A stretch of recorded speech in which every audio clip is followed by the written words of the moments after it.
The financial markets woke up this morning to the news indicating that Access Bank Group is close to acquiring Diamond Bank PLC.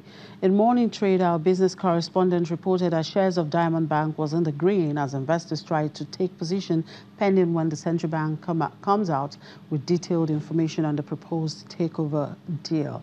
Well, let's cross over now to the exchange for the latest development on that with Temple Ashaju.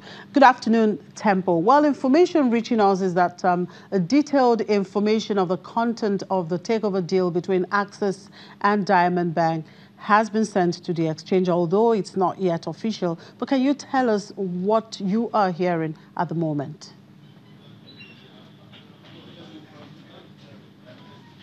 Well, I'm hearing you first. After that, I can tell you what I've heard about Access Bank acquiring Diamond Bank. Well, so we've seen press releases from both firms. Diamond Bank has issued its press statement to the general public and through the media. And of course, Access Bank has released a statement as well. Both statements are found on the website of the Nigerian Stock Exchange as well.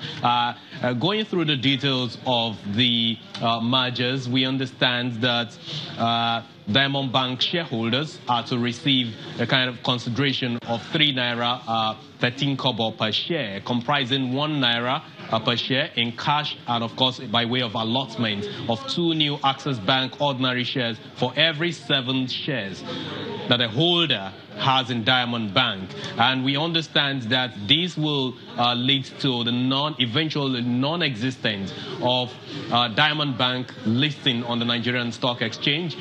Going forward, it will also lead to the cancellation of Diamond Bank's global receipts that is tradable on the London Stock Exchange. We understand that this comprises some kind of 260% premium for the shareholders of Diamond Bank. And it is believed that this is a very, very good deal, going by what the press statement portends to investors. Because again, it says that the shareholders of the bank are looking forward to ratifying this, giving approval to it, even though we know that the directors and the management, existing management, have basically given their approval to it. We also know that this is different from the previous story that was in the media, where 4 of the directors or non-executive directors of the company resigned sometimes in October.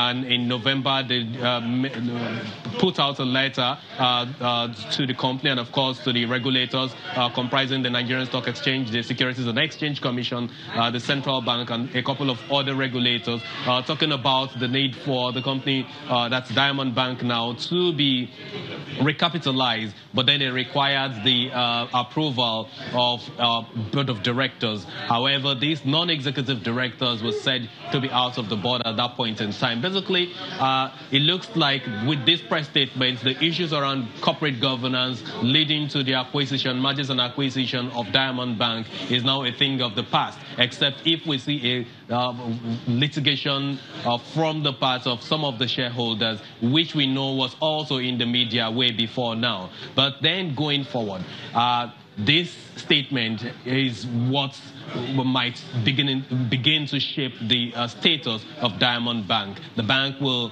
eventually be fully absorbed by Access Bank, and then on the trading floor of the Nigerian Stock Exchange, we won't have it no more.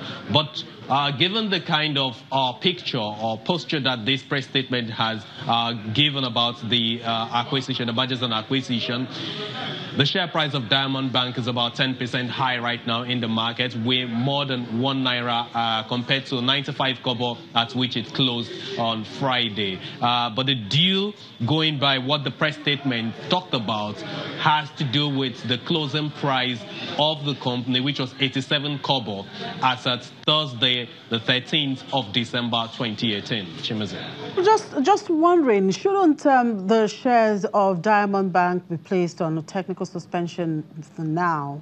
I'm wondering why it's still being traded on.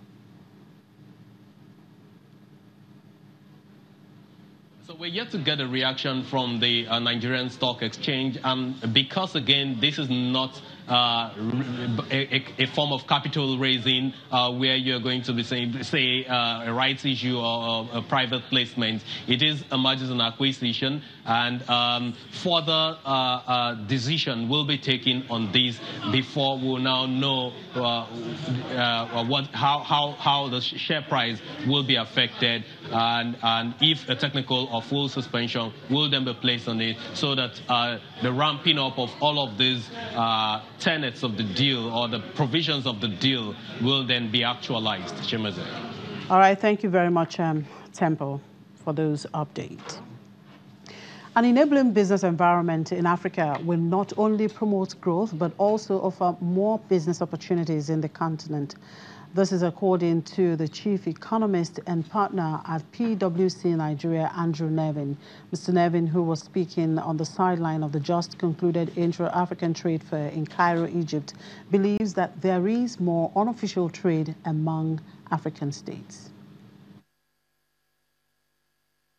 The fact that we've got the Africa Continental Free Trade Agreement to the stage we have so quickly just shows Africans realize they need to work together and trade with Africans in order to be successful. So I think there's been so many models, too, of progress in places like Rwanda and Kenya and Cote d'Ivoire, even our own Nigeria, on the ease of doing business and enabling environment, and other people are looking at that. And I think at the leadership level, there's been a big sea change in the commitment to this. So I'm coming away very positive. One big area, of course, is petrochemicals. I mean, when we bring the Dangote refinery on, and we bring in some other fertilizer plants that are under construction, we should be in Nigeria trading, we should be exporting those sorts of petrochemical products.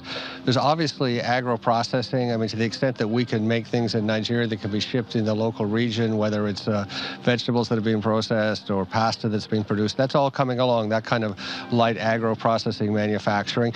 And I think if we solve the power issue, we'll start some general light manufacturing. It'll move out of China and Vietnam and into West Africa. And of course, ICT is a big area. I mean, I think the fact that someone can do something in Ghana for a company in Nigeria, that's already happening. We need to capture how much of that is happening, so we create more enabling environment, more of it's going to happen. And one of the things we've heard here today in your panel, Bosa, which was fantastic, is the platforms that are coming out that are connecting Africans in different places so they can do business with Africans, both investment and trade. I think that as we dig into this, what we're going to find out is we all have this belief that there's not a lot of intra-Africa trade.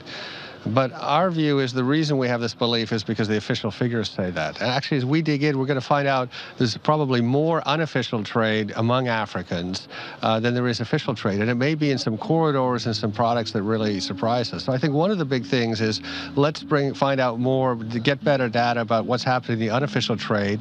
Let's find a reason to bring them into the net. I mean, obviously, one reason they stay out of the net is not to be caught up in paying taxes or other issues that they don't want to deal with. But if the government creates an enabling environment, they're going to be happy to come into that. And then it becomes official, and then we can do things to support. What's the infrastructure for that corridor, for that product? Do we need to build a railroad, etc.? But I think we surprise ourselves sometimes because we always use the official numbers, but in many ways, Africa is punching much bigger than the official figures, whether it's remittances or in this area in trade. Andrew Nevin, Chief Economist, PwC. And with that, we draw the curtain on today's edition of the program. Thank you very much for watching. I'm Chimezie Obi Iwawu.